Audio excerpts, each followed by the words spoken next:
Baik, teman-teman sekalian.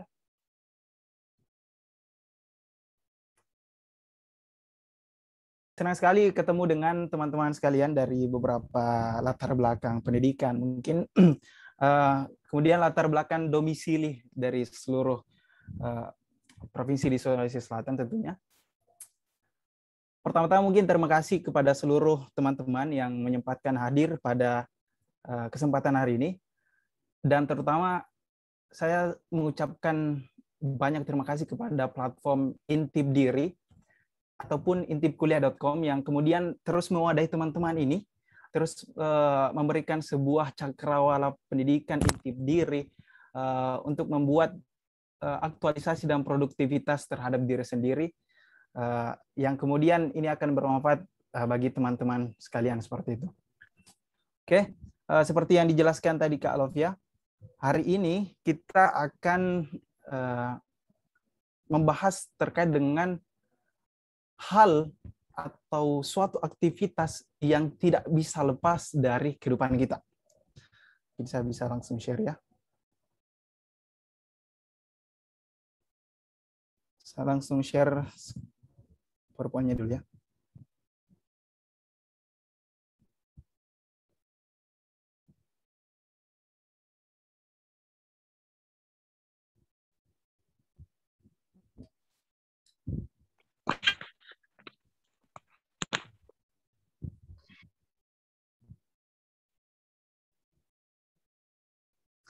Oke. Baik teman-teman sekalian, hari ini kita mau bicara membahas terkait dengan segala sesuatu sebenarnya yang ada pada segala aktivitas atau kegiatan setiap harinya kita. Sehingga ini bedah buku kali ini adalah merupakan sebuah pengingat, sebuah pembiasaan yang kemudian diulang-ulang terus, tetapi ada problematik di kehidupan kita sehingga ada yang masih perlu diperbaiki. Apa itu? Bicara. Nah, mungkin teman-teman berpikir, lah kok bicara dipelajari gitu. Yang maaf sebenarnya.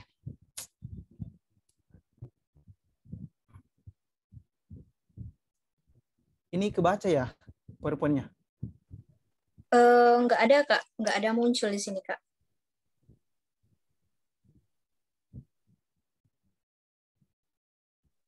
Oke, sudah ya?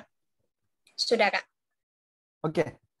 Sehingga kalau misal kita membahas tentang bicara, mungkin teman-teman ada yang bertanya dan lah kok bicara ini dipelajari begitu. Padahal kan setiap harinya kita bicara, kemudian segala aktivitas yang kita lakukan mungkin tidak terlepas dari kegiatan berbicara seperti itu. Sama halnya dengan seni. Nah, ini kan buku yang kita bedah hari ini kan bicara itu ada seninya. Sehingga bicara dengan seni, seni itu juga tidak terlepas dari kehidupan kita. Mungkin di belakang saya ini ada atlas. Salah satu tujuan saya untuk memberikan seni di dalam ruangan saya ini. Sama halnya dengan PowerPoint yang saya sampaikan yang saya tunjukkan pada kali ini. Kalau misal monoton warna putih saja kemudian tulisan, itu mungkin seninya kurang. Tetapi saya mungkin mempelajari seni bagaimana kemudian untuk menarik perhatian teman-teman. Makanya seni ini penting untuk ditujukan agar interest untuk menampilkan dan melihat PowerPoint ini itu bisa memberikan sebuah daya tarik khusus begitu. Jadi kali ini kita akan membahas tentang buku yang berjudul Bicara Itu Ada Seninya atau Rahasia Komunikasi yang Efektif dan Baik. Nah, buku ini sebenarnya ditulis oleh atau dikemukakan langsung oleh Oh Soo-hyang, seorang dosen dan pakar komunikasi yang tentunya terkenal di Korea Selatan. Jadi mungkin ada yang bertanya, kenapa Korea Selatan begitu? Karena kan buku ini ditulis di Korea Selatan namun diterjemahkan di Indonesia pada tahun 2018. terbitan 2016 seperti itu. Untuk discussion flow kita atau alur pembahasan kita pada malam hari ini, ada beberapa poin yang perlu saya sampaikan, perlu saya rangkum kembali untuk kemudian buku ini bisa tersampaikan ke teman-teman. Itu sebenarnya banyak sekali bab-bab dan subbab. Tetapi kalau misalnya saya mau menyampaikan secara keseluruhan, secara detail, mungkin membutuhkan atau memakan waktu ya 5 jam sampai seharian seperti itu. Sehingga poin-poin ini penting untuk kita bahas bersama. Di samping memang saya memilih kemudian melihat realitas orang-orang di sekitar kita. Kemudian saya rangkum, oh ini permasalahan dan problematika terkait dengan berbicara. Nah, jadi mungkin teman-teman melihat alurnya ini, mulai dari saya akan menjelaskan tentang bicara itu ada seninya, dan tentang siapa sih sebenarnya itu Oh Soo-hyang. Kemudian dari mana datangnya kesan pertama. Kemudian penyebab takut berbicara. Jadi ada beberapa orang yang kenapa tidak memulai untuk berbicara, kenapa gugup berbicara pada saat di depan umum, pada saat melakukan public speaking dan segala macam. Nah, mungkin kita bahas di penyebab takut berbicara ini. Kemudian poin pintar mendengar, pandai berbicara. Jadi yang paling penting di dalam berbicara adalah bagaimana cara kita untuk mendengar yang baik. Seperti itu. Nanti kita akan detailkan. Kemudian satu kata kunci yang tepat lebih baik dari 10 ungkapan. Dan yang terakhir, kualitas sebelum kuantitas. Oke, kita masuk di about the book. Di buku ini sebenarnya adalah buku yang membahas terkait dengan bagaimana cara kita untuk meningkatkan kemampuan dalam berbicara yang baik dan efektif, sehingga tujuan komunikasi nantinya akan tercapai, entah itu dari segi atau aspek negosiasi, diplomasi, persuasi, dan bahkan sampai komunikasi antar personal untuk menggetarkan hati, seperti itu. Sehingga buku ini penting untuk dibahas karena berkaitan dengan segala aktivitas yang kita lakukan setiap harinya, seperti itu. Buku ini ditulis oleh Oh Soo-hyang. Oh Soo-hyang adalah tokoh atau ahli di bidang ilmu komunikasi di Korea Selatan. Dari namanya saja Oh Soo-hyang, mungkin teman-teman langsung terbayangkan, oh iya orang Korea Selatan. Tidak mungkin di kepala teman-teman Oh Soo-hyang orang Makassar atau orang Jakarta. Mungkin ada sih kemungkinan kalau misal kebetulan orang tuanya senang oleh drama Korea. Jadi diberikan nama Korea ala Korea begitu. Tetapi Oh Soo-hyang ini pure beliau merupakan tokoh atau pakar komunikasi asal Korea Selatan, seperti itu. Oke, kita masuk di kutipan yang pertama oleh Oh Soo-hyang, si penulis bicara itu ada sininya. Beliau mengatakan bahwa sebuah ucapan yang dapat disebut baik ketika mampu menggetarkan hati. Kenapa beliau katakan seperti ini? Karena di dalam sebuah komunikasi ada hal-hal yang menjadi problem untuk kemudian dipersoalkan oleh semua orang, mulai dari penampilan, mulai dari tutur kata, mulai dari mimik muka dan segala macam. Tapi pada poin penting atau substansi yang kemudian Oh Soo-hyang sampaikan di bukunya ini adalah bagaimana ucapan itu ketika berbicara mampu menggetarkan hati. Menggetarkan hati, bagaimana maksudnya? Ketika orang berbicara mendapatkan tujuan komunikasi yang akan mempengaruhi pola pikir dan akan mempengaruhi sikap seseorang. Oke? Kita ambil contoh yang menarik di dalam film The King's Speech. Ada seorang raja yang ditakdirkan sebagai raja di Inggris, yaitu Raja George ke-6. Beliau sebenarnya pemimpin yang luar biasa, dari teknik manajemennya, kemudian bagaimana cara leadershipnya dan segala macam. Tetapi yang menjadi problem oleh Raja George ke-6 ini adalah ketika beliau berpidato. Jadi orang-orang di Inggris pada saat itu, ketika Raja George ke-6 ini berpidato ke masyarakat atau ke publik, tidak merespon dan tidak tidak menyambut baik pidatonya, karena cara ngomongnya itu gugup, kemudian bahasanya tidak tertata dan segala macam, sehingga Raja George ini menganggap bahwa berpidato pada saat ini itu adalah momentum besar. Nah, sehingga dia berlatih terus hingga akhirnya tujuannya Raja George ke-6 ini untuk menyatukan Inggris pada saat Perang Dunia Kedua itu bisa terwujud dari pidatonya yang mampu menggetarkan hati dari warga atau masyarakat Inggris pada saat itu, atau pada saat Perang Dunia Kedua, seperti itu. Oke, sehingga di poin dari mana sih datangnya kesan pertama, atau dari mana sih datangnya first impression ketika kita mulai komunikasi, mulai berbicara, seperti itu.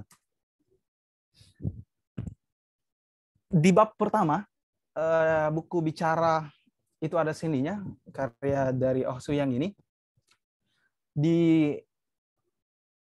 dijelaskan ketika Oh Soo-yang menerima konsultasi komunikasi, ada seseorang yang bekerja sebagai karyawan di perusahaan IT yang terkenal di Korea Selatan pada saat itu.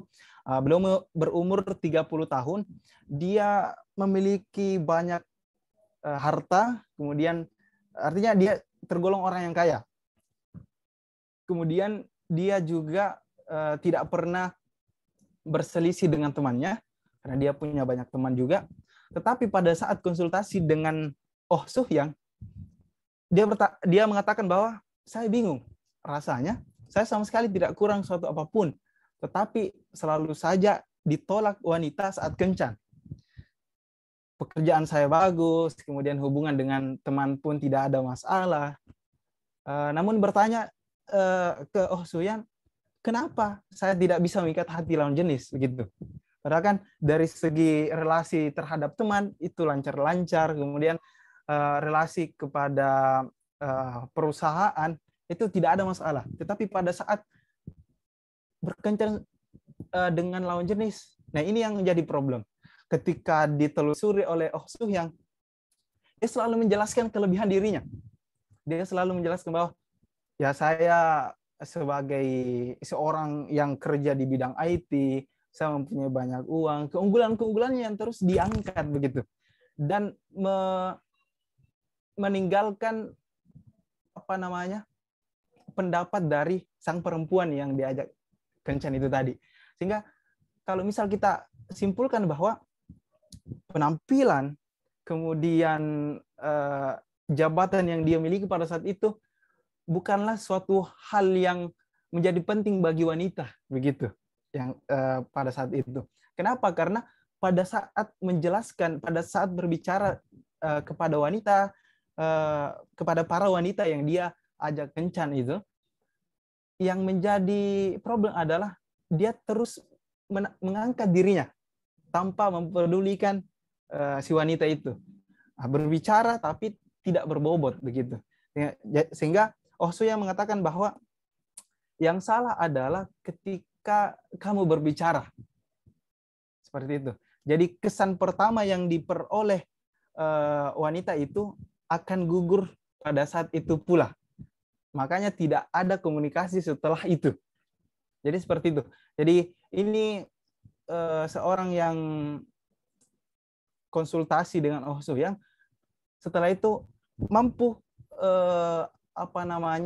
memberikan sebuah perubahan ketika mempelajari bagaimana cara komunikasi sesuai dengan orang-orang yang dipilihnya.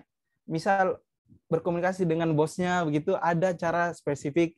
Berkomunikasi dengan temannya dijelaskan juga ada cara-cara yang spesifik, dan berkomunikasi dengan wanita pada saat itu.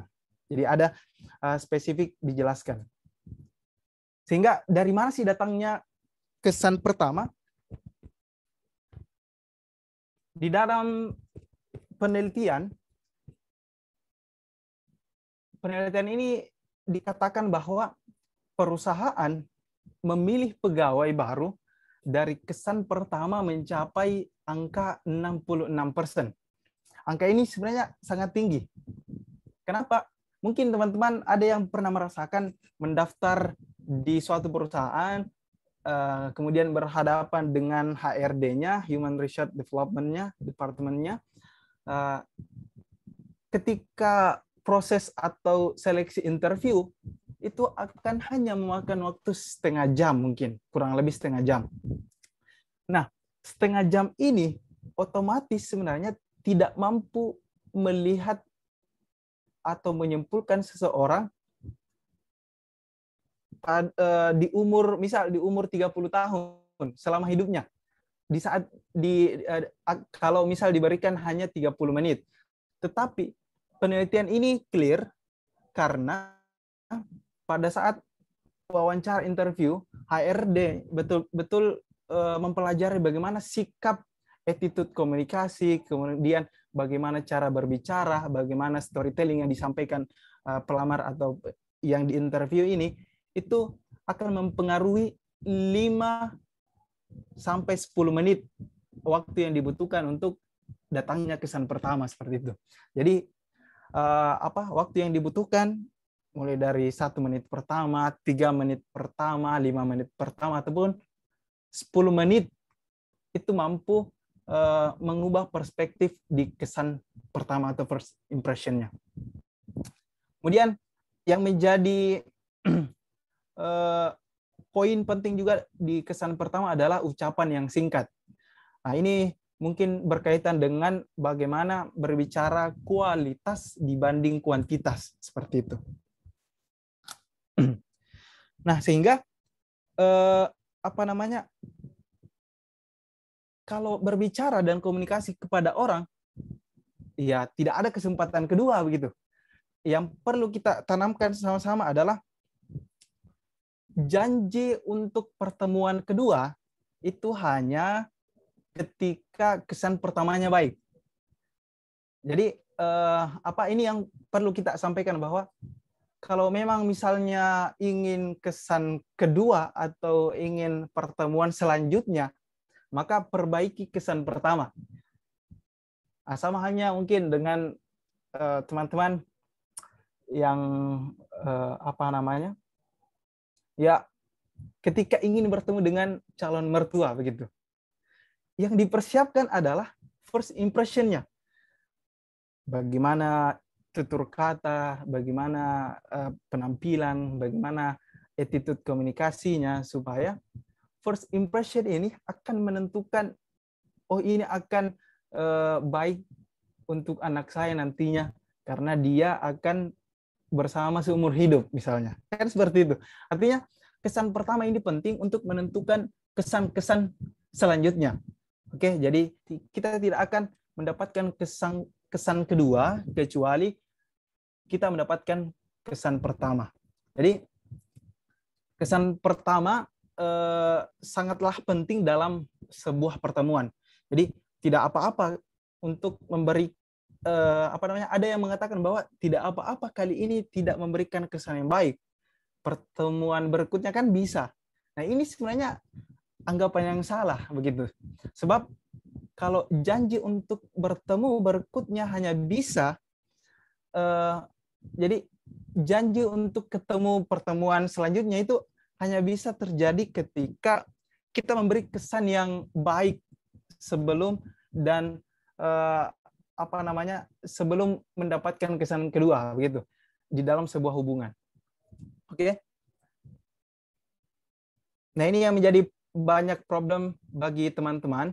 Kenapa takut berbicara di depan umum? Kenapa takut menyampaikan sebuah perspektif argumentasi kepada orang lain? Apa namanya? Ada teori yang mengatakan bahwa trauma atau pengalaman yang buruk adalah suatu hal yang berdampak kepada masa depan kita, begitu. Seorang ahli psikolog juga, Sigmund Freud, mengatakan juga bahwa trauma ini sangat mempengaruhi ketika kita melakukan sesuatu hal yang sama yang mendapatkan trauma itu. Nah, makanya Alfred Adler, seorang psikolog sekaligus psikiater ini, membantah atau tidak setuju dengan teori Sigmund Freud tadi. Dia mengatakan bahwa pengalaman bukanlah penyebab kegagalan atau kesuksesan apapun itu. Tetapi ketika kita tidak menderita karena kejutan trauma, kita tidak dapatkan dari pengalaman, tetapi kita sedang mencari cara yang sesuai melalui pengalaman itu. Bukan pengalaman yang menentukan diri kita, tapi makna yang diberikan pengalaman yang menentukan. Sehingga bukan satu-satunya yang menjadi penentu adalah pengalaman atau trauma itu tadi. Tapi bagaimana cara kita mengubah pengalaman yang buruk itu tadi untuk mengubah masa depan kita agar lebih bagus. Nah, ini menurut psikolog sekaligus psikiater Alfred Adler. Sehingga bagaimana cara membuang rasa takut itu? Nah, menurut Oh So-hyang, banyak yang disampaikan Oh So-hyang ini, kita bagi beberapa item, 4 item. Yang pertama, kita harus membuat karikatur pendengar. Kita harus tata kelola dulu. Siapa-siapa sih sebenarnya pendengar ini? Misal nih, yang pertama kan membuat karikatur pendengar. Misal saya seorang yang ahli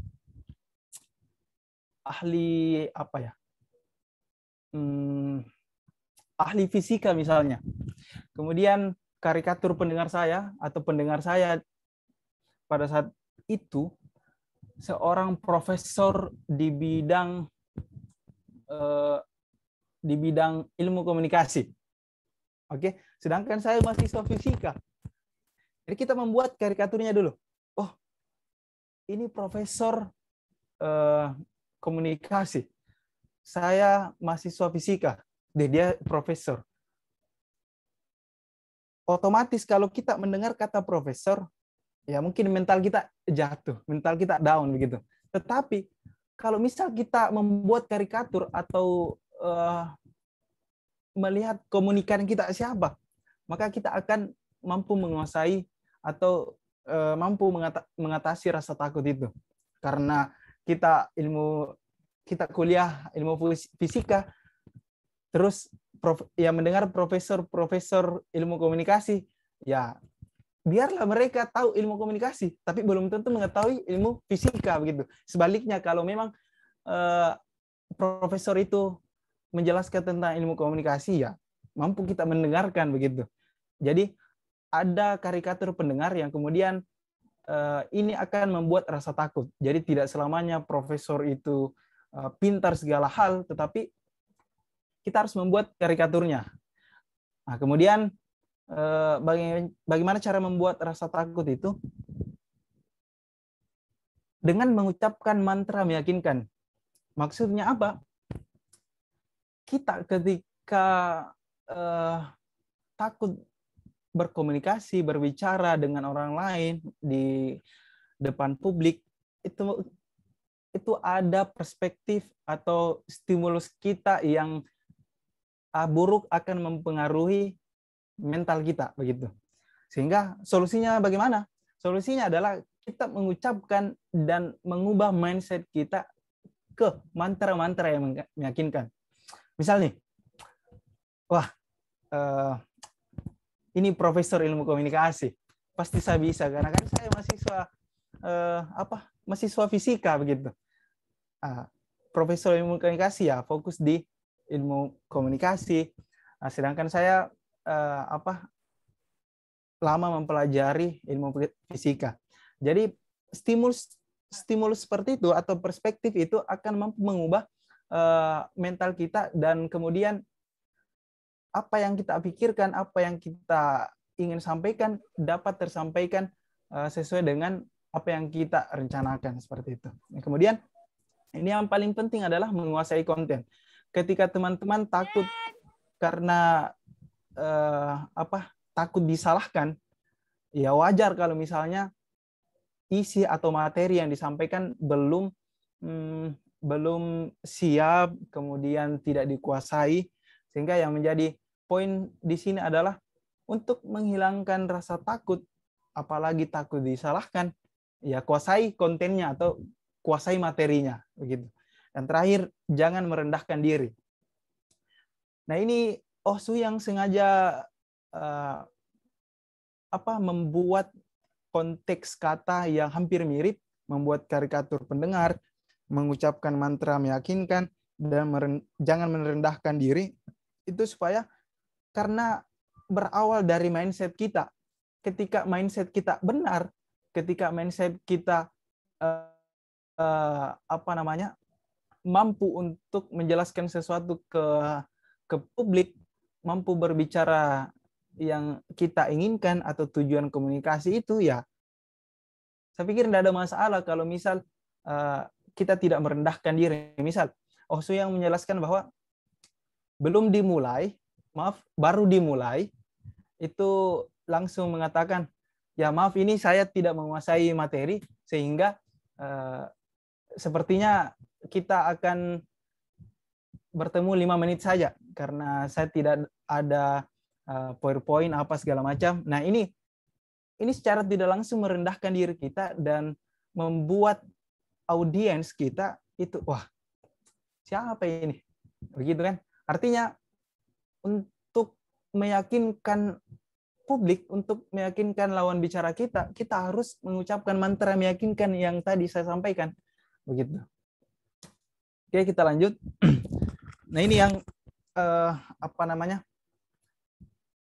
penting di dalam sebuah komunikasi, yaitu di bab yang dijelaskan oleh Oh Su yang pintar mendengar dan pandai berbicara. Mungkin ada yang sering mendengar, Tuhan menciptakan 2 telinga dan 1 mulut untuk kemudian lebih sering mendengar daripada berbicara. Nah, ini masuk akal sebenarnya. Kenapa? Karena mungkin saya seperti ini juga menjelaskan kepada teman-teman. Itu sebelum saya menjelaskan, saya mendengar dulu perspektif dari orang lain, video-video yang lain sebagai referensi. Kemudian sama halnya dengan sebelum menjadi profesor tadi. Sebelum menjadi profesor, menjadi dosen, mereka pasti memiliki jenjang pendidikan sebagai mahasiswa. Sebagai mahasiswa pada saat itu lebih dominan mendengarkan dibanding berbicara. Seperti itu. Sehingga Oh Su yang di dalam bukunya ini itu memberikan rumus komunikasi yang efektif. Apa itu? Q kali P kali R sama dengan C. Nah, di dalam rumus ini, question dikali price dikali reaction sama dengan communication. Oke? Jadi komunikasi itu tercipta ketika ada 3 hal yang dipenuhi. Apa itu?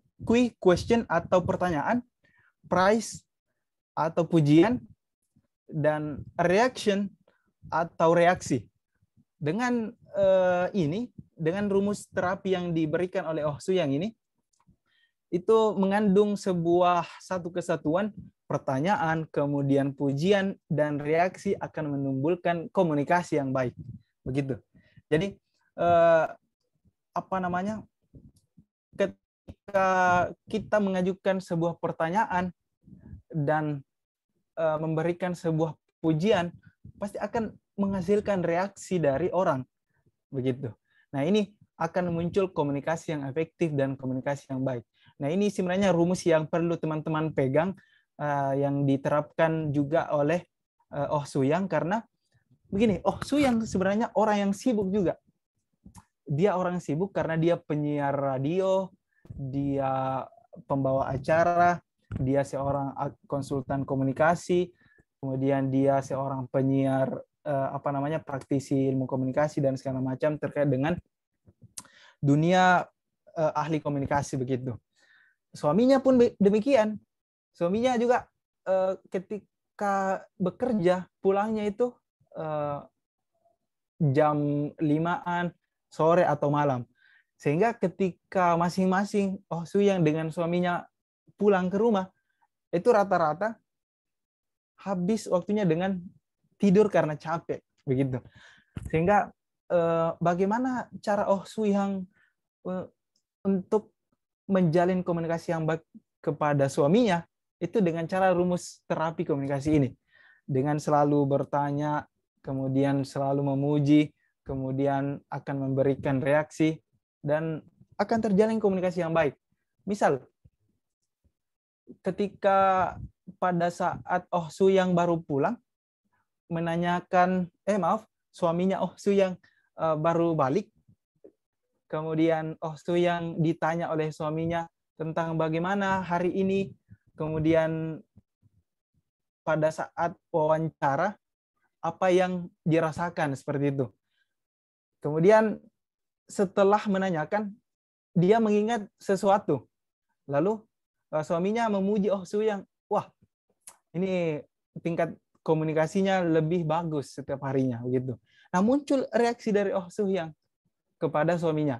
Nah, setelah itu terjalin komunikasi yang baik. Walaupun sebenarnya kuantitasnya kurang, tetapi kualitas pada saat komunikasi Oh Soo-yang dengan suaminya itu berjalan dengan efektif dan baik.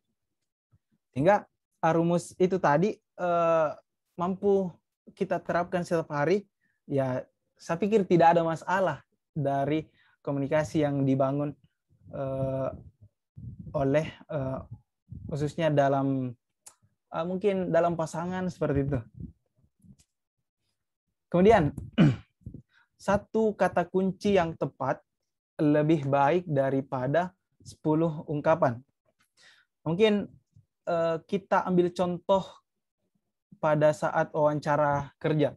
Karena kan yang saya sampaikan tadi bahwa persentase untuk melihat kesan pertama pada saat menerima karyawan di suatu perusahaan itu 66% dari kesan pertama.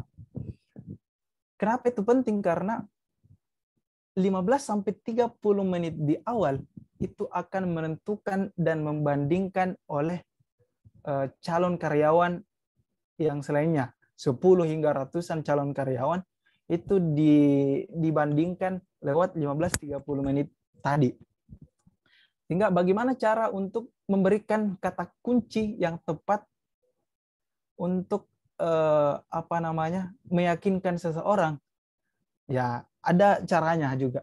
Di samping rumusnya itu tadi, kita sebenarnya harus mampu menguasai storytelling, gitu.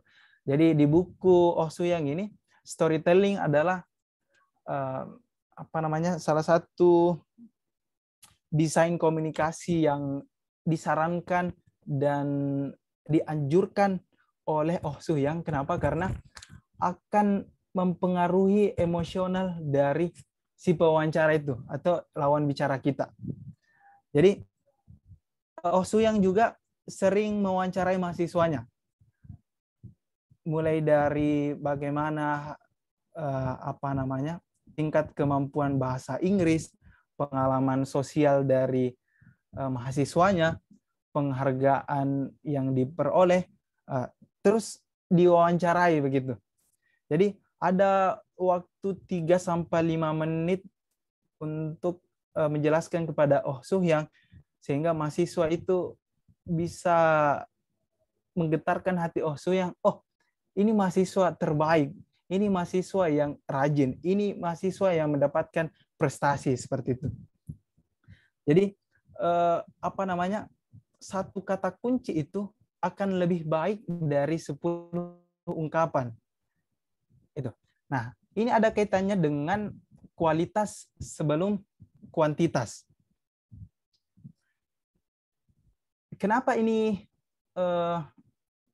kualitas akan mempengaruhi kuantitas?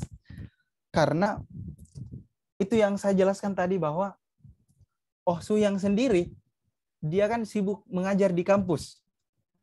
Dia juga menaungi lembaga pendidikan, serta aktif di panggung-panggung komunikasi, di acara talk show, di dunia penyiaran. Sehingga ketika dia pulang, kemudian bersama suaminya, ya apa namanya, yang paling penting dia lakukan adalah komunikasi efektif.